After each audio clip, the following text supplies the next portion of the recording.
So, alright. Imagine if some people took your favorite game and then they skinned it alive, remade it using Unity, and then put it on CrazyGames. That is what Doors Online is, and you could run this thing on a Chromebook if you wanted at your school. That's how I experienced it my first time playing, and it was magical. I did play this with no audio, and that did kind of make some things annoying, like screech and eyes, but besides from that, like, it wasn't too different of an experience. When you start up the game, there'll be a couple options in the menu, but sometimes you'll just get put, like, straight into the tutorial, and you'll have to play and, like, die in order to get back to the main menu. But in the main menu, there's an option to pull up a tutorial screen for, like, what all the monsters do.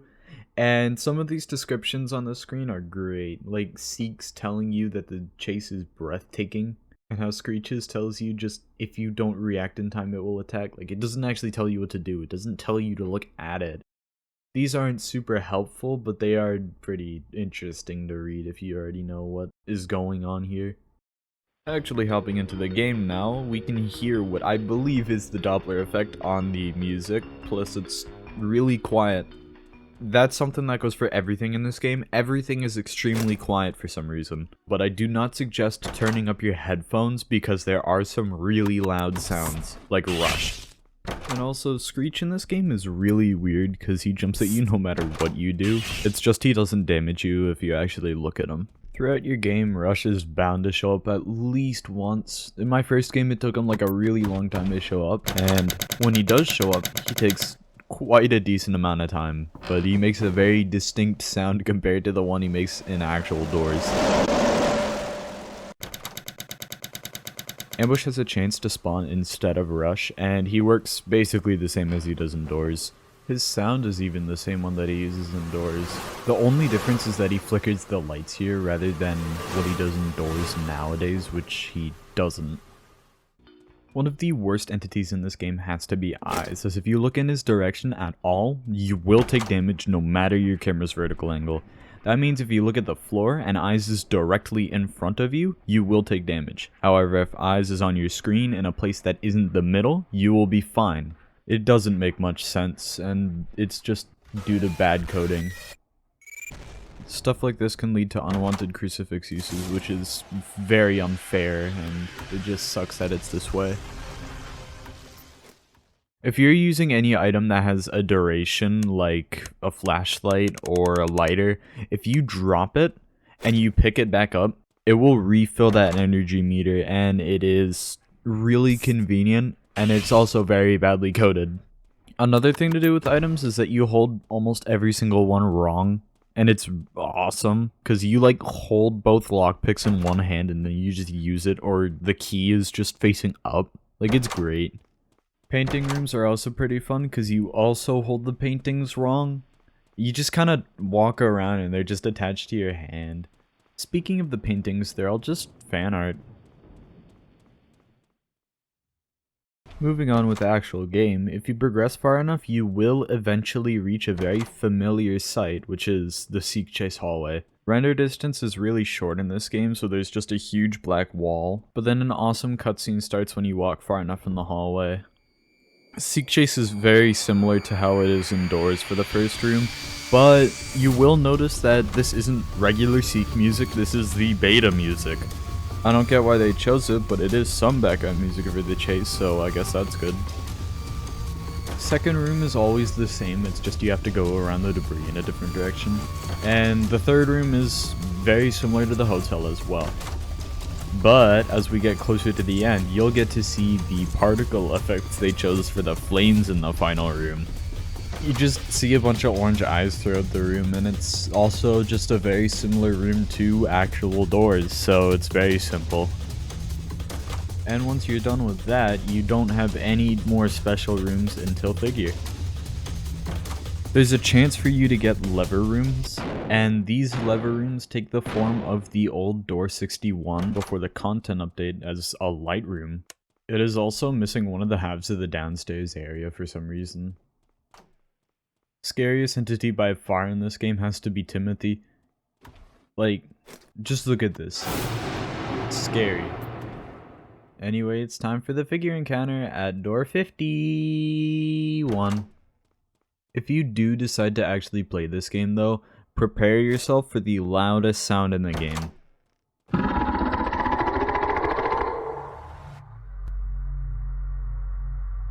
Compared to doors, this encounter is quite a decent bit more difficult. The room is much darker, the books don't make any noise, nor do they glow, and you have to pick up 14 of them rather than 8.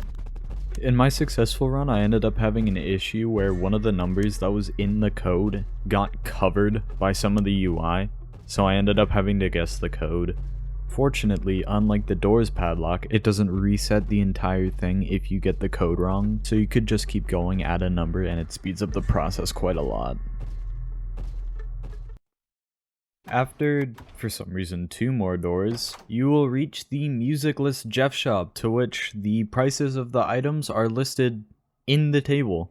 Fortunately, purchasing items actually works in this game, and the crucifix is the price it was when the Jeff shop originally released indoors, so if you've been picking up money throughout the game, you should have enough for it.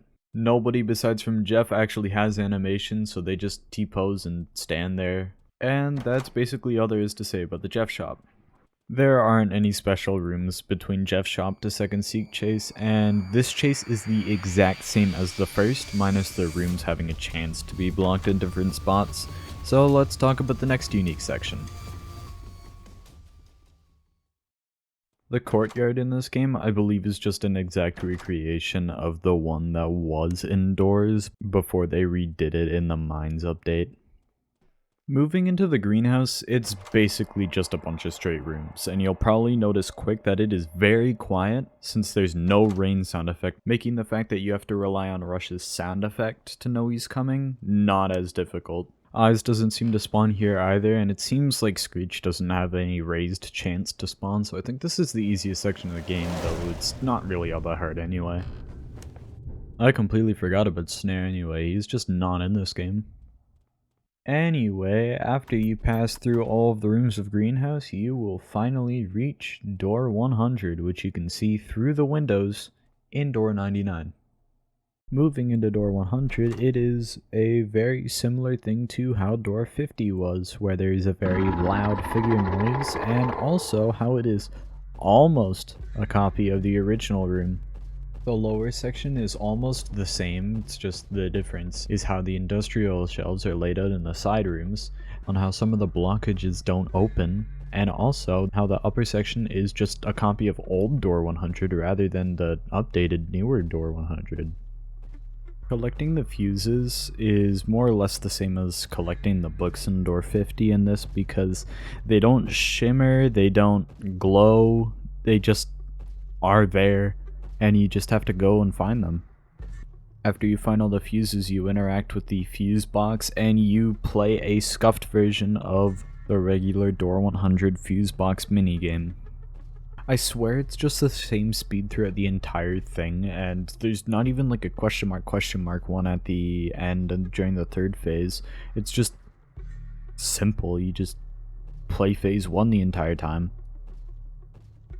The ending section's basically just the original Doors one before the figure chase was introduced, and yeah, you just walk to the end. Once you reach the end, you get greeted with an awesome end screen, and yeah, you're done. You get told how many of each item you picked up, and yeah. This game was honestly quite interesting, and I enjoyed it even though it was kind of buggy. It was fun and funny, and it was a nice little find to make a video about since I haven't made a video where I spoke in a few months now. If you'd like to see more like this, please make sure to like and subscribe, and I hope you guys have a good rest of your day. I'll see you next time.